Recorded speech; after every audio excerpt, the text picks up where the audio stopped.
Salut les amis, j'espère que vous êtes prêts pour une nouvelle vidéo. Aujourd'hui, nous allons parler d'un livre qui s'appelle Demain est un autre jour. Un livre écrit par Laurie Nelson Spillman. Je fais cette vidéo parce que j'ai envie de partager avec vous mes lectures, pas du tout parce que c'est un travail imposé par mon professeur. Tout d'abord, je voudrais insister sur le fait que Demain est un autre jour est un titre très créatif. Demain est un autre jour est un livre écrit par Laurie Nelson Spillman. Il a été publié en 2013 aux éditions Pocket. Mais qui est exactement Laurie Nelson Spillman? Eh bien, Laurie Nelson Spillman est une autrice américaine née dans l'État du Michigan. Elle a entre autres exercé le métier d'orthophoniste, d'enseignante et de conseillère en orientation. Elle a écrit 4 livres à succès, dont son premier Demain est un autre jour. En tout cas, ce premier livre a été un véritable succès puisqu'il a été traduit dans 27 langues différentes.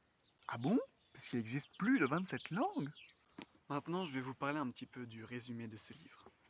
Brett Bollinger a tout pour être heureuse. Elle partage un appartement avec son petit ami dans un quartier de Paris assez aisé et possède un emploi stable dans l'entreprise de sa mère. Et pourtant un jour, un drame se produit. Sa tendre mère meurt soudainement. Brett se retrouve désemparé et accablé par le chagrin. Et lors de l'ouverture du testament, pensant recevoir avec ses frères l'ensemble de sa fortune accumulée toutes ces années, elle ne reçoit finalement qu'un vieux bout de papier froissé. Alors que ses frères ont l'argent. Et en plus, elle reçoit un mot de sa mère, lui disant que si elle veut récupérer son héritage, elle doit accomplir tous les objectifs sur la liste. Sur cette liste, il y a entre autres acheter un cheval, avoir un bébé, devenir enseignante, ou même se réconcilier avec son père, qui est pourtant mort.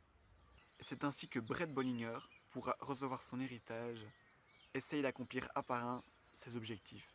Mais avec ces objectifs absurdes, Brett ne sait plus trop quoi faire, parce que, après tout, ses rêves appartiennent à une autre vie maintenant. Ou peut-être pas finalement. Pour ma part, j'ai adoré lire ce livre. Je l'ai lu en même pas une semaine, pendant les vacances de Pâques.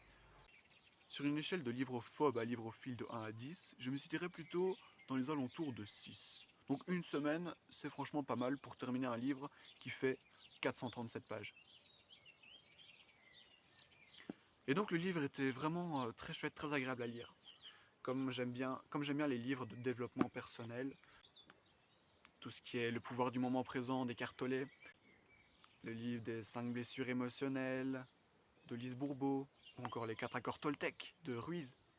J'aime bien aussi les livres de Laurent Gounel, notamment Dieu voyage toujours incognito et L'homme qui voulait être heureux. C'est un peu le même genre de livre, puisqu'il nous faut prendre conscience de ce que nous on vit, qu'on est peut-être coincé dans une boucle en fait qui ne nous convient pas, et ce livre en fait partie. Parce que qui n'a jamais rêvé d'accomplir ses rêves? Je trouve aussi que c'est une autre manière d'écrire. Parce que les livres de développement personnel, c'est très théorique. Alors que là, quand c'est romancé, en plus avec une histoire d'amour, moi je dis c'est parfait. Ce que j'aime bien dans ce livre, c'est que les chapitres sont ni trop courts, ni trop longs. Ils sont parfaits. Quand j'ai lu ce livre, je me sentais bien parce que quand tu vois quelqu'un qui essaye d'atteindre des objectifs, c'est encourageant quand tu dis que peut-être qu'elle peut y arriver. Et pourquoi pas moi en fait? C'est un livre positif qui donne le smile et qui donne envie d'accomplir ses rêves d'enfance. Si je devais comparer ce livre avec une citation, je mettrais la citation Connais-toi toi-même.